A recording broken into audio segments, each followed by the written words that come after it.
Just give me a second to launch the presentation. Could you please confirm if you can see the presentation properly?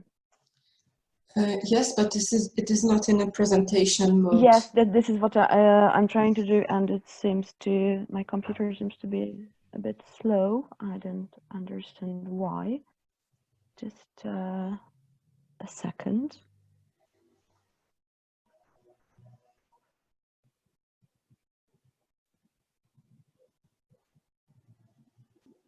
Yes, now it works. Okay, and hopefully the panel doesn't cast a shadow on the presentation either. If yes, then please. Perfect. Okay, great. Thank you very much. So once again, welcome you all. And following 20 minutes, more or less, I'll talk about the draft policy recommendations about teaching mobility in Europe. This presentation will, on one hand, deal with output 4, which we call the impact analysis and policy recommendations. I'll also give some insights in the topic of recognition of teaching mobility, which is already pointed out in the chat during Laszlo's presentation. So it seems that we have some visionaries in the audience. And also, I'd like to explore a bit and know a bit better who you are and what you think about the topic of recognition. And a small hint for the presentation: we will need your mobile phones. So please don't put them aside this time. So let's start. Okay, as for the timeline, Kata has already presented the timeline of the project, but I think it's worth going a bit more into detail regarding this force output of the project. We started our project almost 2 years ago. But just a few weeks ago, we launched the development of the impact analysis and policy recommendations. And this is why, because it mostly builds on the previous results, mostly of 01, which has been just presented by Laszlo, but also the other outputs and further scientific literature surveys reports. We are planning to finalize the recommendations by late spring, and start disseminating it afterwards. What's the goal? As Kata already pointed out in her presentation, we would like to provide policymakers and also institutional level and also institutions with some concrete proposals. On one hand, on how to reduce the existing barriers to teaching mobility at different levels, the national, institutional, and individual, and also on the international level. On the other hand, I'd like to facilitate the access to teaching mobility, and we have a special focus on junior academic staff. Also, the aim is to increase recognition of teaching mobility in Europe and improve quality assurance. And last but not least, another objective is to improve the promotion and access to information on teaching mobility. These are very ambitious targets, certainly. So the question is how we would like to achieve it. We divided the process into 4 main steps. First is the analysis. This is what you have just started, and this will be mostly based on the research report. Based on this, we will draw up a first list of main barriers and challenges of teaching mobility. Parallel to this, a flash survey is being launched. This is what has already been pointed out, and you will find the link again in the chat. Also, my colleague Aniko from the European University Foundation will talk about this survey in the second session. So again, I'd like to kindly invite you to fill in this survey and help us with your feedback. Based on the data gathered in previous consultation meetings and also this flash survey, barriers and challenges will be put in order of relevance. So we'll basically synthesize the information gathered. This will be followed by the grouping of the existing data and information. So basically these barriers and challenges will be divided into 3 categories and turn into recommendations. On one hand, into policy recommendations, on the other, practical recommendations for institutions, and also for individual teachers. And as a last step, these challenges and recommendations will be coupled with identified good practices and replicable solutions and disseminated for the wider audience, basically at a European level.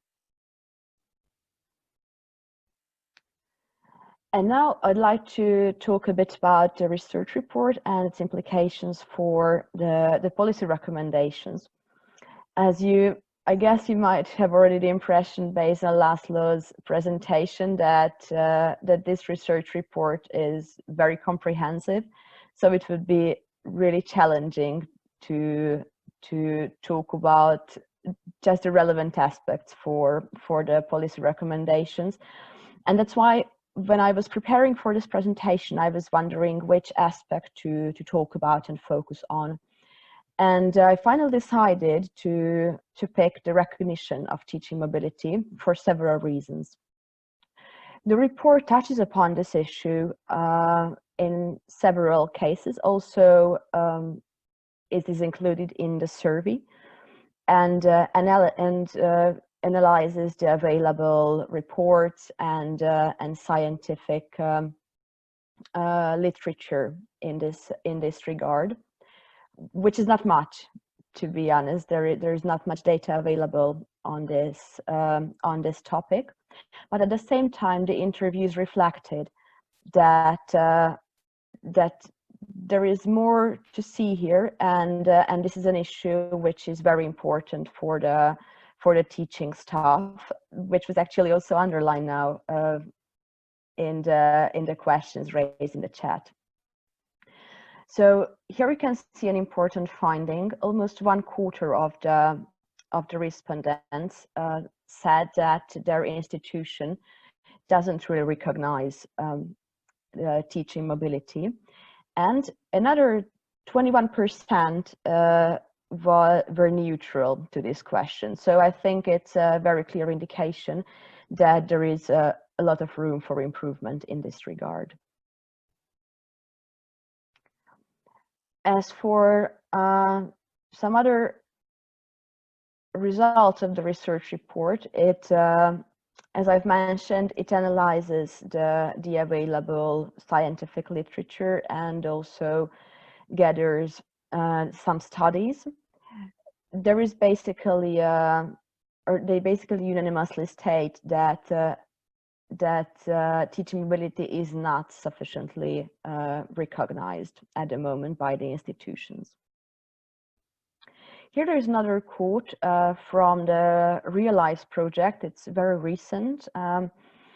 As far as I know, or as far as we know, it is the most comprehensive and in-depth analysis in this regard. Please note that this quote actually refers to staff mobility and not just teaching mobility, but even though I think it's still quite meaningful. So it seems that it's a very divisive issue for the academic staff as a whole. And now I'd like to ask you to grab your phones. You can also use actually your computer, but I think it's easier because to have 2 devices, because then you don't need to share your screen. So please write menti.com into your browser and introduce this number in the box which appears there. You will also find this data in the chat. So now I need to exit my presentation to be able to share my other Menti screen with you. So just a second.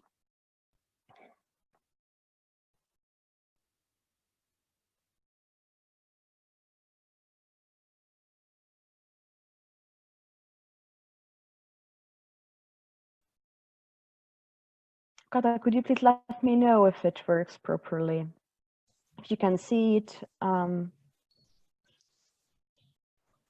Yes, just a second. Okay, great. Sure, I will. Oh, people are already active. Great. Okay, perfect. So yes, the first question is, but you could already read it on the screen. So from which country your institution is from? And we have quite a number of European countries represented. Let's wait a bit more because responses are still arriving in quite large numbers. Okay, so it seems that we are a lot here from Hungary, but also Belgium, Sweden. Yes. Yes. So, sorry, Viki, we can't see the Menti Can't in the browser, only in your presentation. That's weird. Okay, sorry. I will. So. Okay, I will stop. That's very weird. Can you wait for a second? I will share the screen again then.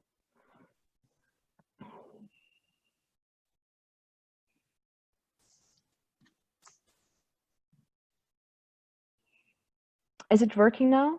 Yes, perfect. Okay, excellent. Great. So then once more, you can see the answers here and the most represented countries. Okay, let's jump to the other question. Oh, no, still there.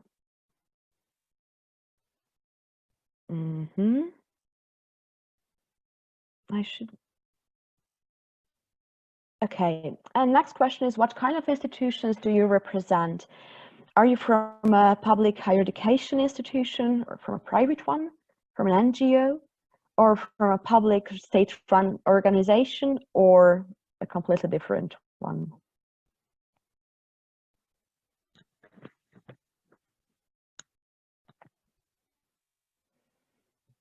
Okay, I think the picture is quite clear.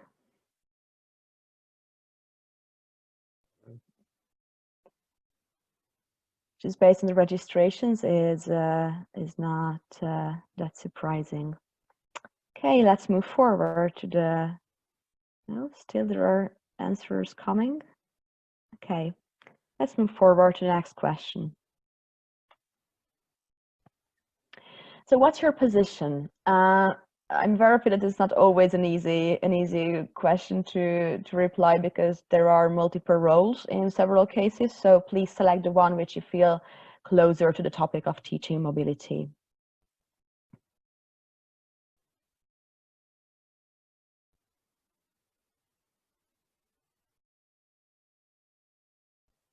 So we have a lot of international coordinators represented.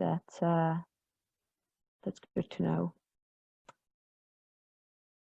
There are still some replies coming. Okay.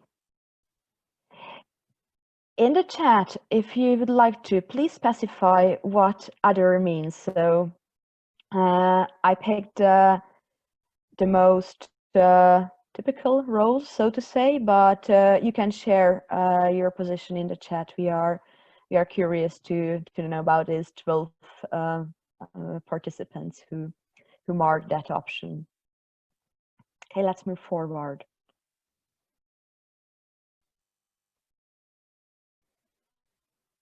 Okay, what kind of experience do you have in teaching mobility?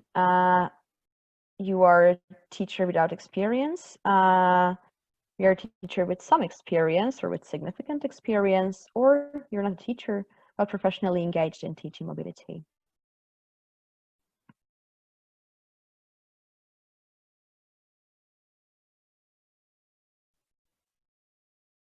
Yes, international coordinators are there. Okay, and the next question is coming. It's for higher education or for representatives of higher educations only. Regarding my professional career development, teaching mobility is considered as a recognized activity in my organization. Do you agree with this statement? I'm sorry. Rather not? Is it neutral or rather yes?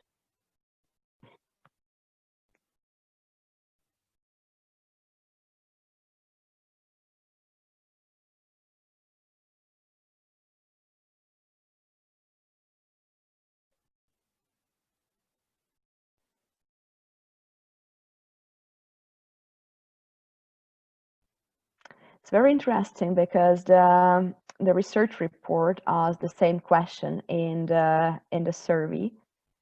And regarding the rather yes options, it's more or less the same result. Rather not is luckily underrepresented compared to the results of the report, but neutral is still quite significant. Okay, next question. Now we will need your creativity and thrilling ideas. What's the first idea that comes to your mind when you hear the term recognition of teaching mobility? You can take a second and think about it and just go ahead. I'd like to know your ideas about it.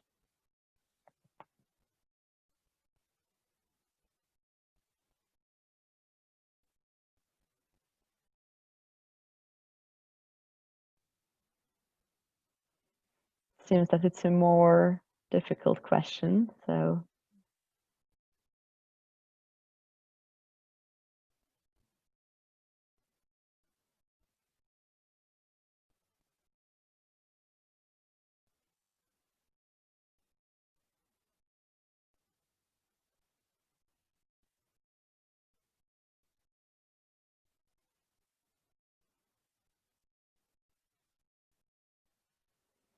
well, quite a lot ideas. Please know that also the results of the Mentimeter will be made available in form of a presentation. So obviously now we will not be able to analyze everything you share with us, but we will also send this presentation together with the other one. So if you'd like to dedicate more time and read more about the ideas of your colleagues, you will be able to do so. So we have here evaluation, undefined. That's very interesting, and it occurs quite often. Counting hours, salary, yes, money matters, promotion, development, career. Great. Let's move forward. We will come with another word cloud. Ideally, which aspect of recognition should be improved to promote teaching mobility, in your opinion? What do you think?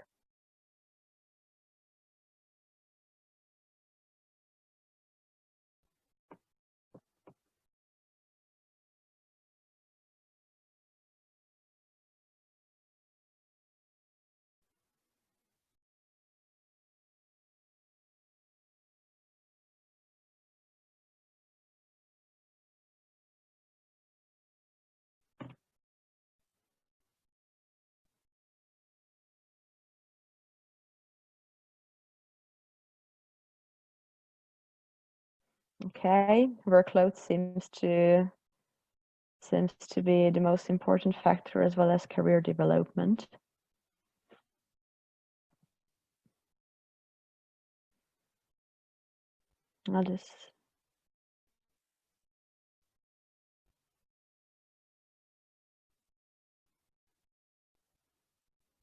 I think it's Laszlo can confirm to the later stage, but it seems to be quite in line with the findings of the report.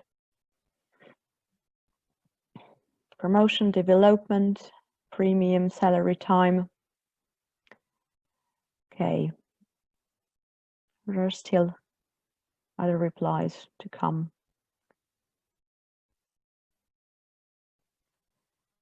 Great. And the last question is coming. What's the biggest obstacle to improve the recognition of teaching mobility? What do you think?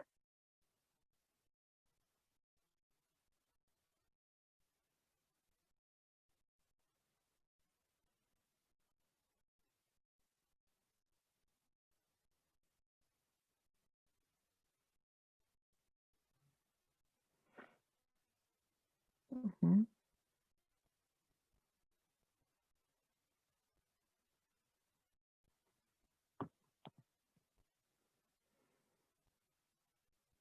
Very interesting ideas and obstacles pointed out.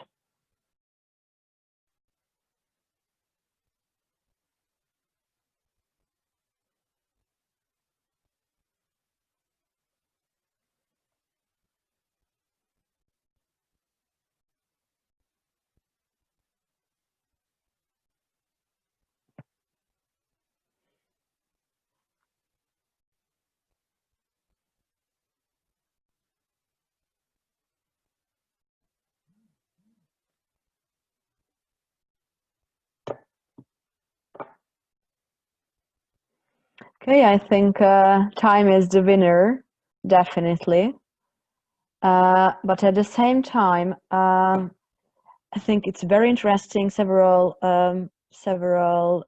participants pointed out no regulations, lack of regulations, lack of guidelines, how to do that.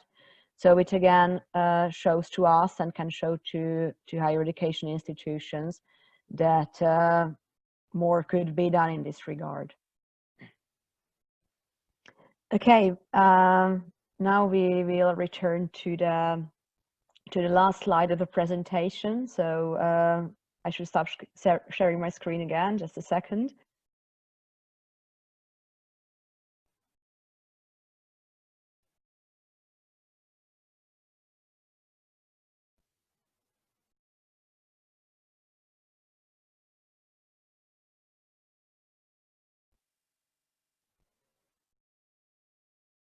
Okay, jump here.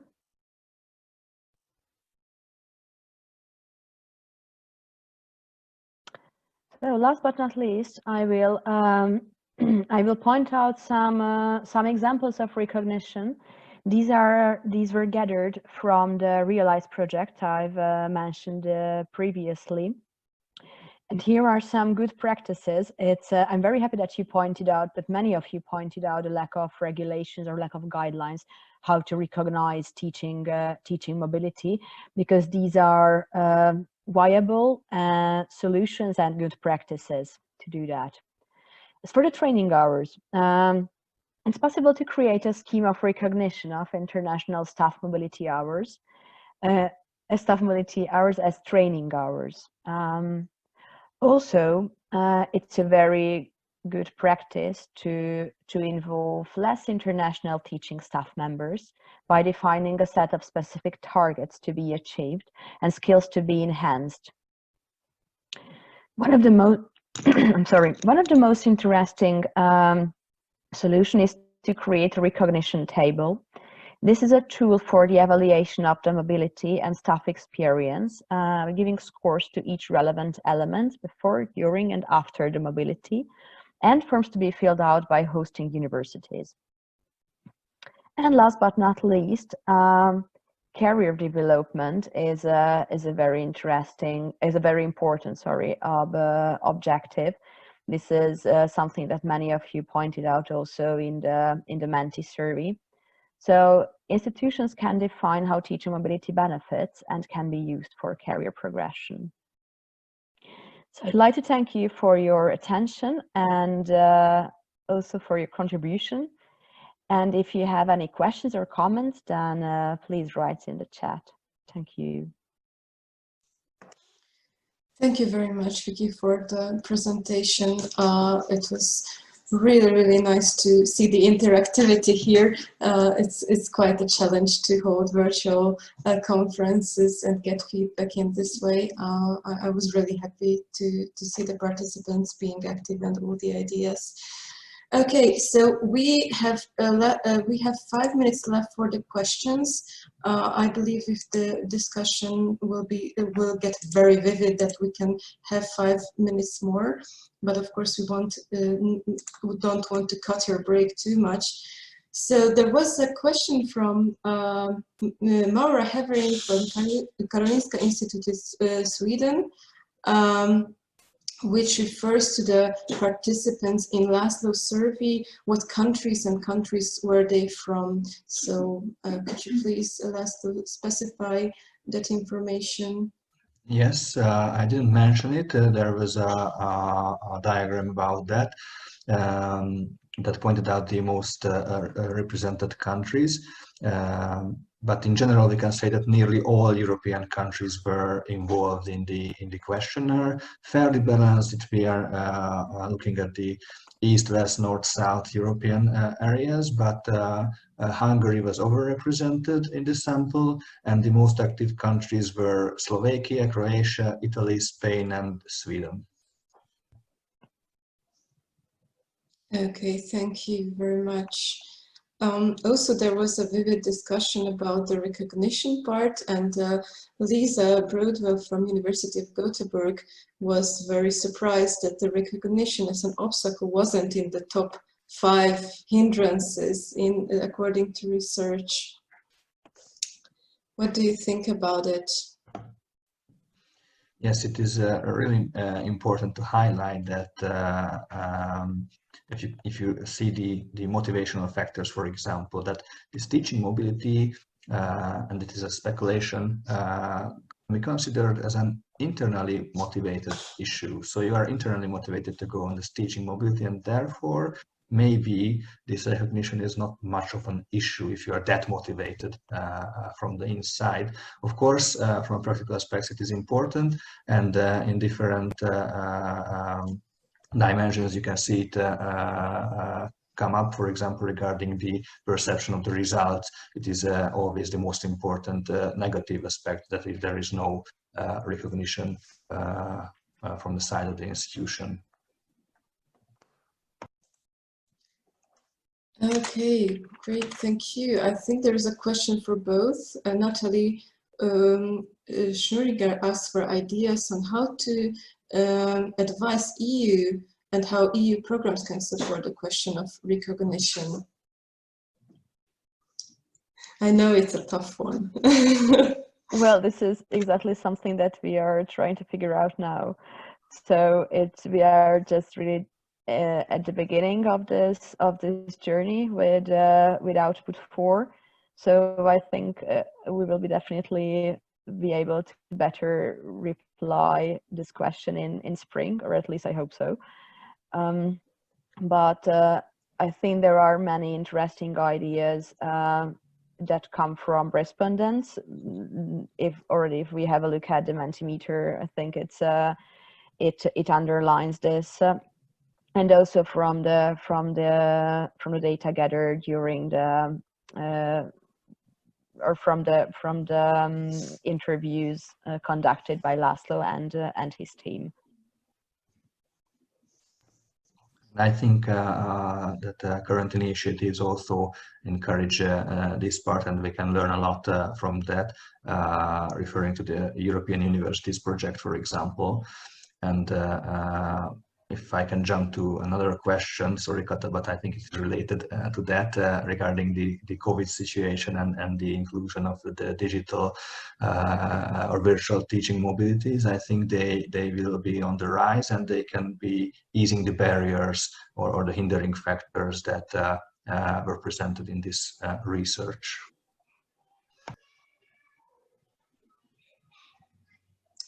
Also, very important aspects on virtual exchange. Sorry, Viki, do you wanted to? No, sorry, just a minor comment to add. I think there might be also some, say, internal pressure coming from the teaching staff within the institution. So it can be a top-down initiative coming from the policy level, for example, but at the same time, bottom-up is equally important. Sorry for chipping in. No, thank you. It's a very important aspect. Also, Lisa from University of Gothenburg suggested to think about the virtual teaching mobility experience and how it connects to motivating stuff, because when it comes to virtual exchange, there is no grant eligible in the Erasmus program at this stage. So that raises new questions, I think, when it comes to motivating teachers to participate, and new aspects. Well, definitely. I think it's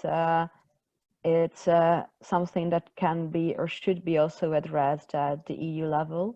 So recognizing that that virtual exchange is extra workload, simply. So even though no physical mobility takes place in these cases, but it costs a lot of extra hours and effort, and this can be certainly tackled on an institutional level as well, and should be, but it's still it wouldn't be a unified approach. So in this regard, I think we all can advocate for a European approach.